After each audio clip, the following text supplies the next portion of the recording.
Hey there everyone, Aditya this side. तो बहुत लोगों से आप लोगों की क्वेरीज आ रही थी कि आप कोई बुक रिव्यू क्यों नहीं कर रहे हैं। हम चाहते हैं कि आप कुछ बुक रिव्यू करें और जो मेरा चैनल चल रहा है उस पर आप लोगों ने इतना सपोर्ट दिया, उसके लिए आप सबको बहुत बड़ा थैंक यू।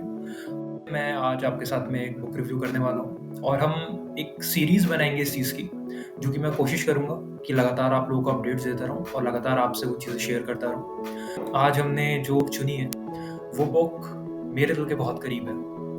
जब मैंने वो बुक पढ़ी थी तो मैं बस कुछ दिनों के लिए खो गया था उस बुक में। और मैं जब वो बुक पढ़ने के बाद मैं अपने घर पर भी बाकी लोगों को बताता था उस बुक के बारे में, तो सब लोग भी बिल्कुल मंत्रमुग्ध होकर के उस किताब को सुनते थे कि अच्छा, इस कहानी में आखिर चल क्या रहा है, इस कहानी में आखिर होने क्या वाला है। अब आप लोग सोच रहे होंगे कि इतना सब कुछ बोल रहे हो उस बुक के बारे में, तो आखिर वो बुक है कौन सी।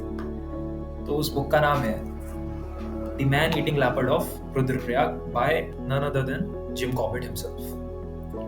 तो आप में से बहुत लोग गए होंगे उत्तराखंड घूमने के लिए, और वहाँ पे जिम कॉर्बेट तो आप सभी ने देखा होगा, आप सभी ने नाम भी सुना होगा। तो बचपन में, क्योंकि मैं यूपी में ही रहता हूँ और यूपी उत्तराखंड से लगा हुआ है, काफ़ी दूर नहीं है मेरे घर से जिम कॉर्बेट नेशनल पार्क। अक्सर जब भी मैं ट्रैवल करता था रामनगर की तरफ, क्योंकि वहाँ पर एक बहुत फेमस टेम्पल है गिरजा देवी के नाम से, आप में से जो लोग यहाँ पास में रहते हैं उन लोगों को पता होगा। तो मेरी फैमिली और हम लोग अक्सर वहाँ पे विजिट करते थे। जिम कॉर्बेट की जीप वगैरह भी आपको वहाँ पे अक्सर दिख जाती है। तो आप जब भी ये बात सुनते हैं कि इस जंगल का नाम, इतने शानदार जंगल का नाम जहाँ पर कि इंडिया में सबसे ज़्यादा टाइगर्स पाए जाते हैं, उसका नाम जिम कॉर्बेट के नाम पर क्यों है, Jim Corbett national park. Jim Corbett तो अंग्रेज थे और अंग्रेजों ने तो हम पर हुकूमत करी है।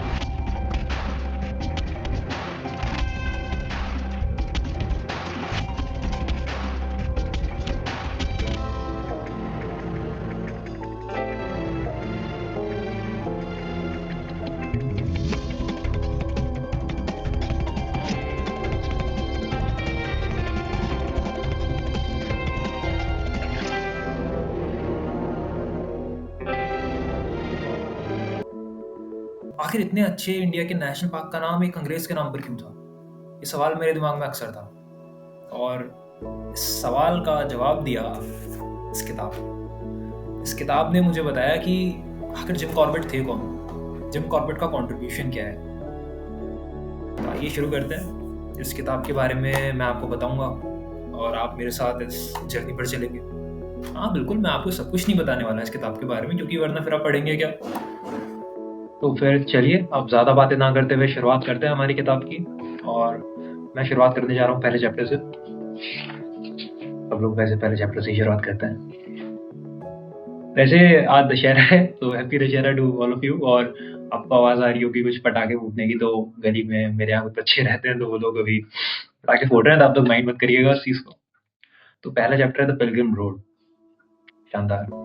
तो इस चैप्टर में हमें जिम कॉर्बेट बताते हैं जहाँ पर ये जंगल है और जिस विलेज की कहानी है, गढ़वाल। आप में से बहुत लोगों ने नाम सुना होगा इसका।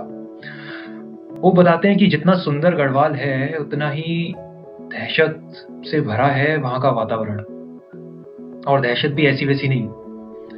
आप लोगों को लगता है कि दहशत का माहौल क्या होता होगा, लूट, चोरी, डकैती, ऐसे इलाके, वो दहशत से भरे इलाके होते हैं। आप और मैं जो शहर में रहते हैं, या आज के समय हम लोग जो रह रहे हैं, उनके लिए दहशत बस यही है।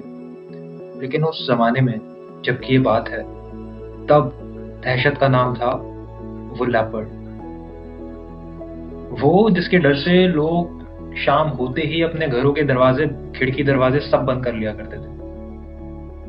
वो अगर बाहर से कोई आवाज भी आ रही है तो भी कोई अपनी घर की खिड़की का दरवाजा खोलता ही नहीं था। मैं आगे आपको एक ऐसा किस्सा सुनाऊंगा इस किताब का, जिस किस्से को सुनने के बाद आप लोग अपना दिल पकड़ लेंगे। तो चलिए शुरुआत करते हैं। गढ़वाल एक जिला है उत्तराखंड में। जिला नहीं है, मतलब गांव है उत्तराखंड में। अब शायद जिला बन गया हो तो मुझे पता नहीं है, उस जमाने में नहीं था। वहां से ये रास्ता जाया करता था केदारनाथ के लिए। तो जो इस चैप्टर का नाम है the Pilgrim road, the Pilgrim का शब्द, पिलग्रिम का अगर हम शाब्दिक अर्थ करें तो उसका मतलब होता है श्रद्धालु। तो वो लोग जो जाया करते थे केदारनाथ, वो इस रास्ते से जाया करते थे और इस लेपर्ड की चपेट में आ जाया करते थे। इसमें से एक किस्सा मुझे अभी याद आता है, जब जिम कॉर्बेट शेयर करते हैं कि एक 8 या 10 साल बच्चा जो कि किसी ढाबे पर या किसी छोटी दुकान पर काम किया करता था, उस दुकान के मालिक ने उससे कह दिया था कि हाँ, नीचे में ऊपर मेरा घर है, नीचे ही तुम रह सकते हो एक छोटे से कोठरी में। और वो भेड़ वगैरह भी चरा दिया करता था उनकी। वो भेड़ों के लिए बल्कि कोठरी थी, तो उसी में उन्होंने उसको छोटी सी खाट दी थी कि एक कोने में तुम भी अपनी खाट डाल लो भाई, और भेड़ों वेड़ों के साथ में रहो। तो वो बच्चा भी रहने लगा था, माँ बाप से दूर था, पैसे घर में होंगे नहीं, तो बच्चा काम करने निकल गया होगा, तो यहाँ वो काम कर रहा था। तो एक रात वो बच्चा सो रहा था अपना एक कोने में, और रात को मकान मालिक क्या करते थे कि बाहर से दरवाजा बंद कर दिया करते थे। अंदर से होगी नहीं कुंडी, कोई फैसिलिटी नहीं होगी अंदर से। तो उस रात क्या हुआ कि अंदर वो जो बच्चा था सुबह वो नहीं मिला, और दरवाजा खुला हुआ था। जब तहकीकात की गई तो पता चला कि उस दरवाजे पर कुछ लेपर्ड के पंजों के निशान थे सिर्फ, और कई किलोमीटर दूर उसने उस बच्चे की लाश आधी खाई हुई छोड़ रखी थी। उसमें आगे तहकीकात हुई, उस जब मकान मालिक को पकड़ा गया, उससे बोला गया कि क्या तुम्हें आवाज नहीं आई, ये बच्चा मर कैसे गया? तो उन्होंने बोला कि नहीं, मुझे कोई आवाज नहीं आई। अब वैसे भी सिचुएशन में कौन सच बोलता है? तो आप कमाल की बात इसमें ये नोटिस करिए कि उस लेपर्ड ने वो दरवाजा खोला, वो दरवाजा खोल करके एक एंड से उस घर में घुसा। उसने एक भी बकरी को नहीं खाया, वो सीधा दूसरे कोने पर गया, उस बच्चे को मारा, उस बच्चे को उठाया और ले गया। आप अंदाजा लगा सकते हैं कि वो किस लेवल पर वो नरभक्षी हो चुका था। इस किताब का शीर्षक भी है ना, the man eating leopard of Rudraprayag. वैसे आपको जनरल नॉलेज के लिए बता दूं कि लेपर्ड्स सूंघ नहीं सकते। लेपर्ड्स की जो सूंघने की क्षमता है वो नहीं होती। अब इस लेपर्ड को इस हिसाब से इंसान खाने की लत लग चुकी थी कि उसे और कुछ नहीं चाहिए था, उसे सिर्फ इंसान चाहिए था। और अब आप लोग पूछेंगे कि हुआ कैसे, ये इंसान खाने की आदत लग कैसे गई, कैसे ये लेपर्ड आ गया? तो एक्चुअली में क्या हुआ था कि एक बीमारी थी जो गढ़वाल डिस्ट्रिक्ट में फैल गई थी। उस टाइम पर वो बीमारी इतनी चल रही थी, मैं अभी उसका नाम भूल रहा हूँ क्योंकि मुझे भी किताब पढ़े हुए थोड़ा समय हो चुका है, बट मैं चाहता था कि किताब आपके साथ में शेयर करूं क्योंकि इसकी कहानी वाकई में काफी दिलचस्प थी। तो उन लोगों ने, जब उनके पास में, क्योंकि हिंदू रीति रिवाज हम लोगों को पता है कि जलाने की प्रथा होती है अब बाद में पार्थिव शरीर को इंसान के, तो उसके लिए लकड़ियां चाहिए होती हैं। अब पहाड़ी इलाके में उस समय में लकड़ियां काटने के लिए लोग को जाना पड़ता था दूर, लेकिन उस महामारी में लकड़ियां मिल नहीं रही थी और लोग ज्यादा बाहर जा नहीं रहे थे। तो फिर लोगों ने क्या किया कि डेड बॉडी के मुंह में सिर्फ एक कोयला रख करके वो पहाड़ी से नीचे फेंक दिया करते थे या फिर नदी में बहा दिया करते थे। अब वो जो लाश वो पहाड़ी से नीचे फेंकते थे या फिर नदी में बहा देते थे, वो नीचे तलहटी में चली जाती थी। अब वहां पर ही लापड़ रहता था। अब जब तक वो बीमारी चली तब तक तो इसको उसकी इंसानों की खुराक मिलती रही, इसके मुंह इंसानों का खून लग गया। लेकिन जैसे ही बीमारी खत्म हो गई, ऊपर से लाशें आनी बंद हो गई, तब तक ये ताकतवर हो चुका था और इसके मुंह इंसान का खून लग चुका था। तो फिर इसने ऊपर का रास्ता पकड़ लिया और ऊपर जाके इसने जो दहशत मचाई है उसके लिए तो आपको ये किताब पढ़नी पड़ेगी। एक और किस्सा मुझे याद आता है इस किताब का कि एक बूढ़ी लेडीज होती हैं घर की, तो घर में और 4-5 जने भी थे, वो सब सो रहे थे रात में, रात ही की बात थी, उनकी थोड़ी तबीयत खराब थी। तो सुबह नहीं, एक्चुअली रात में लेपर्ड उनके घर में एंटर कर जाता है। शायद कोई खिड़की खुली रह गई होगी, तो जब ये तेंदुआ उनके घर में एंटर कर जाता है तो आप अंदाजा लगाइए इतना स्किलफुल था कि इसने रात में ये वहां से उतरा, और घर वाले बताते हैं कि वहीं पर पानी का उनका मटका था, वो रखा हुआ था। उसने उस मटके को जरा सा भी नहीं हिलाया। वो उस खिड़की से उतर करके इन लोगों के बीच में आया। उसने उन बूढ़ी दादी को गले से पकड़ा बिना किसी को कानो कान खबर हुए, गले से पकड़ा, वहीं पर उनकी डेथ हो गई। और उन्हें उठाया और उठा करके ले जाने लगा। ले जाते समय जब खिड़की से वो बाहर निकाल रहा था उनके शरीर को, तो उनके शरीर का जो एक पार्ट था वो उस मटके पे टच हो गया और वहां से वो गिलास गिरा। तब घर वालों की एकदम नींद खुली।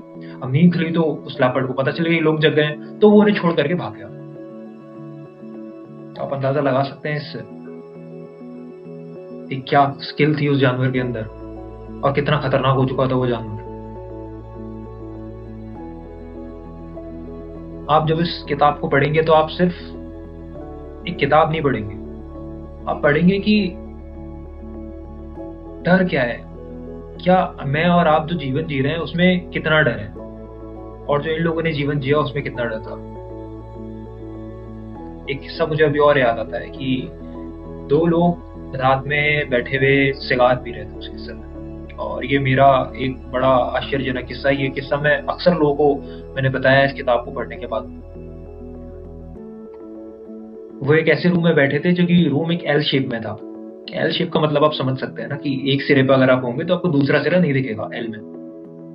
तो वो एक सिरे पर थे और दूसरे सिरे पर उनका गेट था। वो दोनों रात को बैठ करके चिलम जला रहे थे, पी रहे थे आराम से।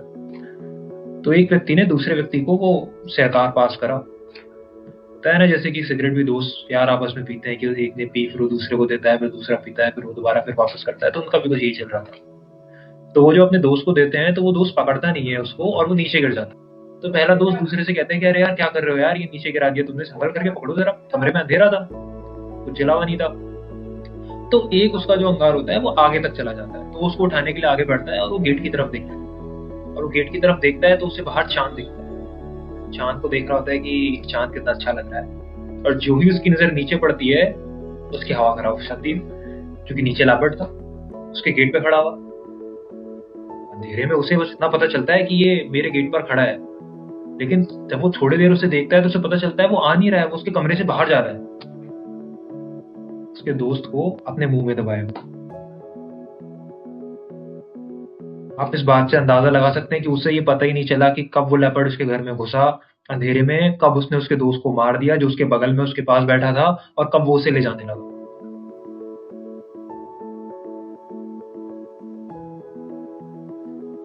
ये किताब आपको एक जर्नी करवाएगी जिंदगी की।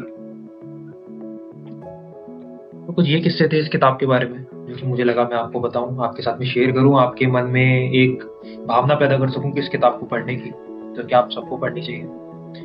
और जैसे कि हम सबको पता है कि लास्ट में जिम कॉर्बेट इस लेपर्ड को मार देते हैं, उसके बाद में एक बड़ा अच्छा एक किस्सा याद है मुझे, जब एक बच्चा जो इस समय पर छोटा था जब ये लेपर्ड लोगों को मार रहा था, तो वो बाद में जिम कॉर्बेट से मिलने जाता है दिल्ली। जब जिम कॉर्बेट इस लेपर्ड को मारने के बाद दिल्ली चले जाते हैं, और दिल्ली जाकर के वो जिम कॉर्बेट से मिलता है और जाकर के उनके पैर छूता है, और वो उन्हें बताता है कि आपको नहीं पता आपने हम लोगों के लिए क्या किया है। तो किस्सा मेरे भी दिल को छू गया था उस समय, और आप लोग भी जब इस चीज़ को पढ़ेंगे तो आप लोग को वो बात महसूस होगी। इस किताब को पढ़िएगा। और मैंने आपसे वीडियो में कुछ पहले बात बोली थी कि मैं आपको एक किस्सा बताऊंगा कि लोग कितना डरते थे उस लेपर्ड से और क्या दहशत थी उसकी। तो वो किस्सा मैं आपसे शेयर करता हूँ। एक किसी की पत्नी थी जो कि बाहर उस समय कुछ बर्तन मांज रही थी और रात का समय हो चुका था, और उसका जो पति था वो अंदर घर में था। तो उसी समय इस लेपर्ड का आना हो जाता है और लेपर्ड आकर के उसकी पत्नी को घसीट करके ले करके जा रहा होता है। तो आपको पता है उसके पति ने क्या किया? दरवाजा बंद कर लिया।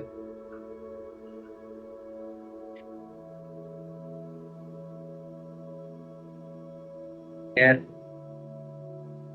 ये आप शायद आप और हम आज यहाँ बैठ करके ये बात इस पे डिबेट कर सकते हैं कि उसने गलत किया है या उसने सही किया है, जो भी किया, मगर मैं आपको सिर्फ इस किस्से से वो दहशत बताना चाह रहा था कि कितनी दहशत थी इस लेपर्ड की। आप और भी किस्से पढ़ेंगे इस किताब में। मैंने जिम कॉर्बेट के कई सारे किस्से शुरू नहीं किए। जिम कॉर्बेट ने किस तरीके से उस लेपर्ड को एनकाउंटर करा, किस तरीके से उस लेपर्ड को मारा, कितनी प्रॉब्लम उन्हें आई, क्या क्या उनके साथ में हुआ, वो आप पढ़िए, आपको इस किताब में सब कुछ मिलेगा। और सबसे बड़ी बात, आप समझेंगे कि जिम कॉर्बेट कितने मल्टी डायमेंशनल थे। इस किताब को जिस तरीके से उन्होंने लिखा है और जितने अच्छे वो हंटर भी थे साथ ही साथ में, कमाल है, एकदम बेमिसाल। तो इस किताब को पढ़ने के बाद मैं लास्ट में इस नतीजे पर तो बिल्कुल आसानी से पहुंच गया था कि इस जंगल का नाम तो जिम कॉर्बेट ही होना चाहिए भाई। जिम कॉर्बेट के अलावा कोई डिजर्व नहीं करता। तो ये थी हमारी किताब। आप लोग प्लीज कमेंट्स में रिप्लाई कीजिएगा और बताइएगा कि हम लोग क्या चीज़ सही कर सकते हैं, और मैं अगले रिव्यू में उस सारी चीज़ों को सही करके आपके सामने आने की कोशिश करूंगा। और आप लोग इसी तरीके से सपोर्ट बनाए रखिए, क्योंकि हम लोग भी एक कम्युनिटी है आप, और इस कम्युनिटी को और बढ़ाना चाहते हैं आगे जा करके। तो जो भी लोग हैं जो इस तरीके से किताबें पढ़ते हैं या फिर कुछ अच्छी लिटरेचर लिखते हैं, वो लोग इस कम्युनिटी से जुड़े, वो लोग नीचे कमेंट्स करें, हम लोगों से बात करें, अपने चैनल पर वो चीज़ लेकर के आए। उस चीज़ के लिए आप लोगों के रिकमेंडेशंस हो कुछ किताबों के, तो वो आप लोग मुझे बता सकते हैं। मैं कोशिश करूँगा उन किताबों को पढूं, फिर आपसे बात करूँ। बाकी आप लोग इसके बारे में बताइए पहले, फिर हम डिस्कस करेंगे आगे। Thank you.